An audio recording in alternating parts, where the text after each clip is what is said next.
Në Shqipëri, studiuesit po bëjnë përpjekje për ruajtjen e këngës popullore shkodrane, një pasuri kjo e kulturës kombëtare. Siç njofton korrespondenti i Zërit Amerikës Pullum Suro, studiuesi Ferit Bala sapo ka promovuar një libër me titull Kënga dhe këngëtarët shkodran, ku gjejmë pasqyrim vlerat e kësaj trashëgimie.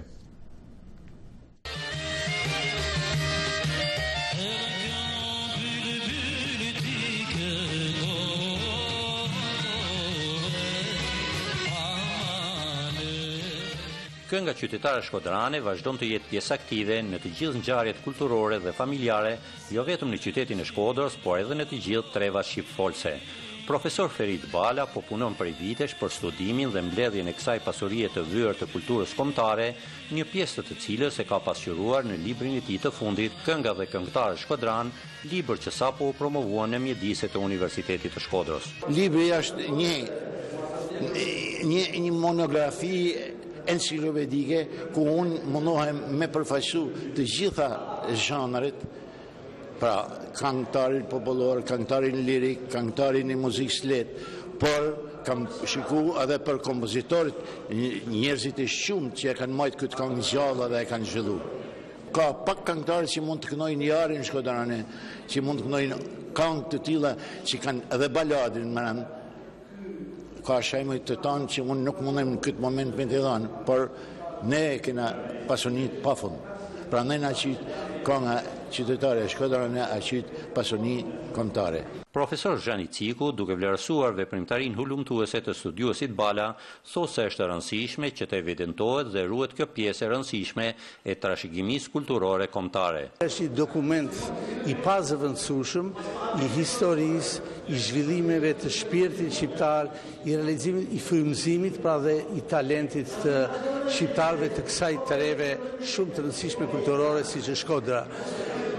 Detyra për ta ruajtur jo vetëm në transmetimin gojor, por dhe në atë dokumentar informativ që sot në kohën tonë është nga tiparet kryesore, është në ato detyra që një shoqëri e zhvilluar i ka vazhdimisht parasysh.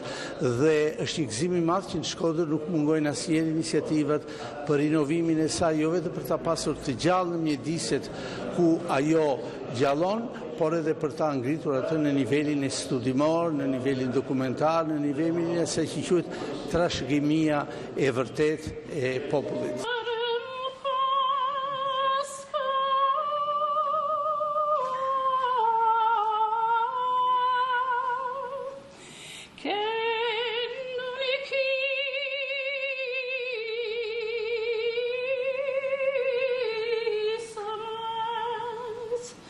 Levroj jarën e mrekullueshme shkodrane.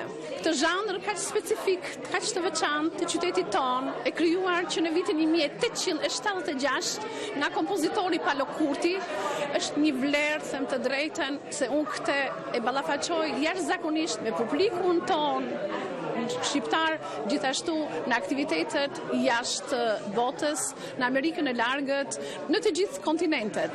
Është fat që pritet dhe vlerësohet jashtëzakonisht. Unë tash në 4 maj ishim në Bruksel, në festivalin Ballkan Trafik, dhe aty mora vlerësimet e jashtëzakonshme me këtë jarë, me jarën e mrekullueshme shkodrane.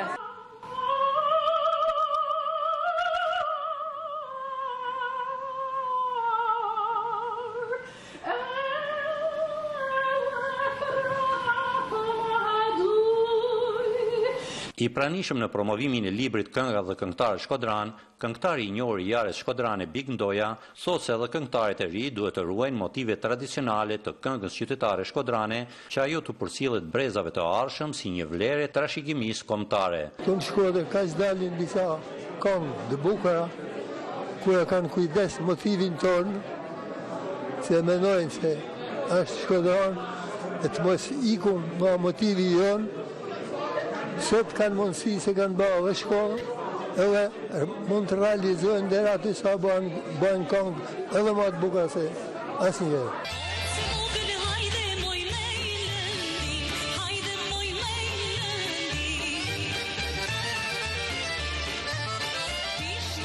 Për Zërin e Amerikës nga Shkodra, Pullum Suro.